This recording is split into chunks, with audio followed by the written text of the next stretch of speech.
Sometimes all people are interested in is hearing what they want to hear.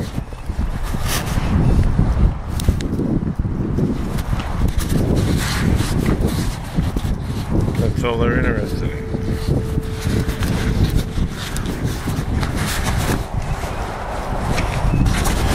And this is going to drive you around the bend, because you'll get a sense that this person doesn't want to talk about the real issues, let alone fix anything. Doesn't want to navigate the answers. And sometimes if it's a third person problem, like a family member or this kind of thing, which is common now because of all the emotional incest and things that are going on, these problems aren't uncommon.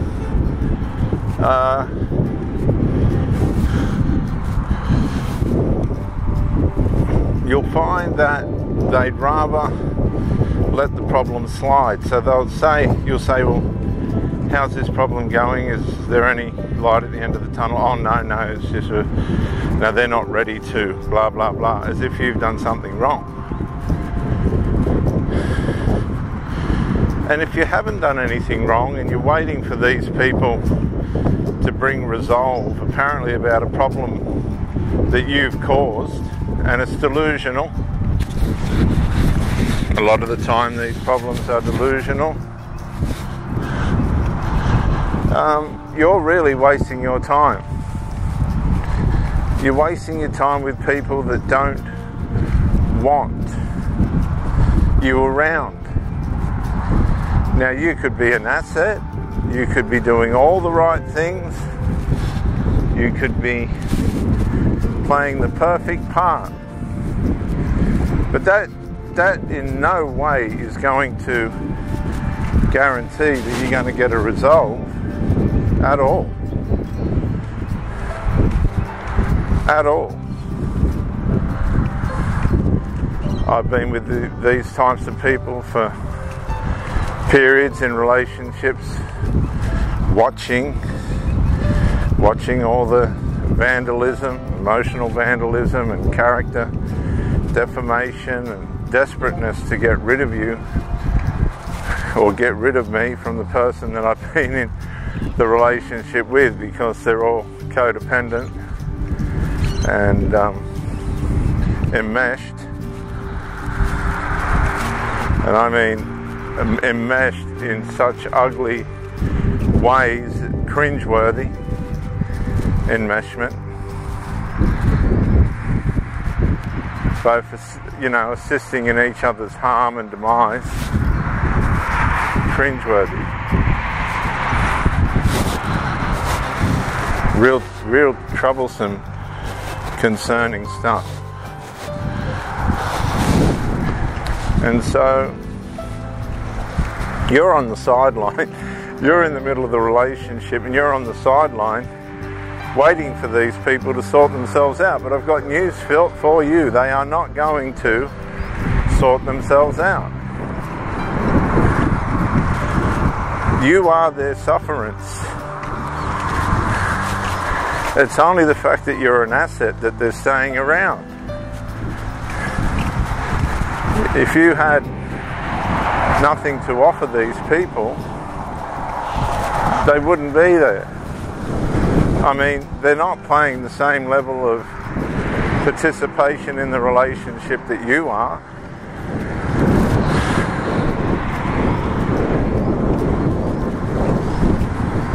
And you're putting in all this effort, thinking that you're getting brownie points for yourself in the relationship.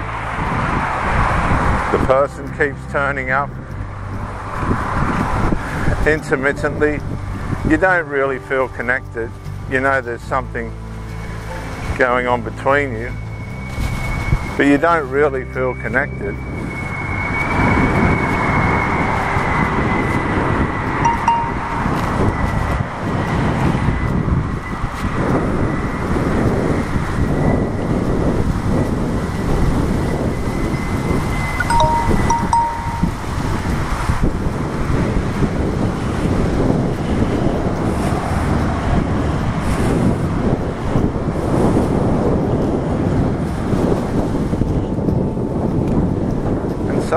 we delude ourselves. We create these delusions for ourselves that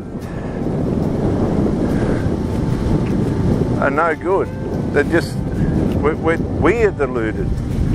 We delude ourselves into staying in relationships that we ought not to be in. And we do it over and over again. I'm trying to wake you up. I'm trying to shake you and wake you up to the fact that you're in an unhealthy relationship. And it's unhealthy because these people that you're involved with are not going to rise. They're not going to change. They're not going to adapt themselves into somebody that's going to be an assist for you in a relationship. They're just not going to be an asset. If you don't meander along at the level that these people are at, right, and put up with their negligences and of omission and commission, the things that they do that upset you, the things that they don't do that upset you. I mean, if you really think about it,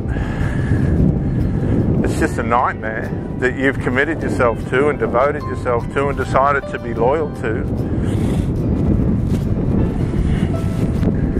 And these people are just pushing it, knowing that you're going to put up with it. That your identity is tied up in it. That you're a fool. An absolute fool.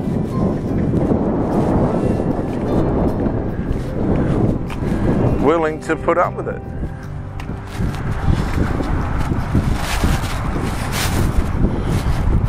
And so they're getting a free ride, really. They're just meandering along, pissed, stoned, both, you name it. Doing the minimal. They're minimalists. Just doing enough to keep you off their back, even though you are on their back, whinging and complaining all the time that, you know, why can't you get on track? They're not going to get on track. This is who they are.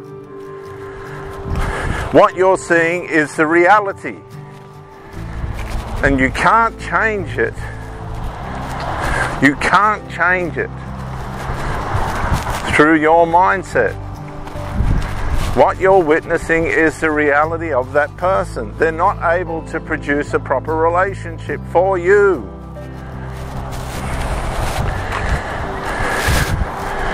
And instead of dragging it on for longer than it should go on for, and causing you grief and harm and mental health issues and possibly accidents, because when you stay in these dysfunctional relationships, your coordination and senses get disrupted, and the next thing you know, you've had an accident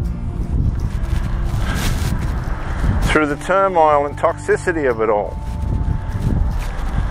But people can't see that in the real world. You've allowed yourself to be subject to covert abuse, serious abuse that's gone on and on and on and on.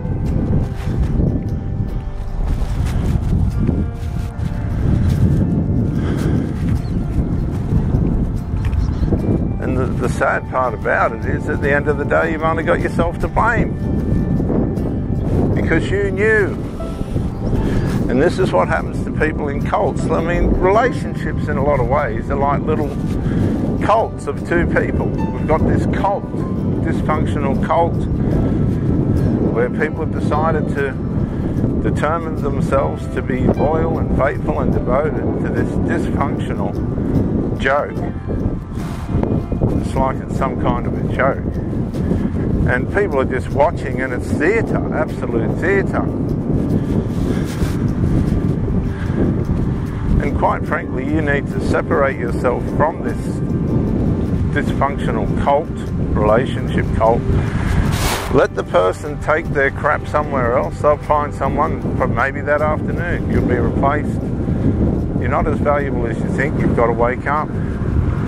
Well, they might kick and scream, but that's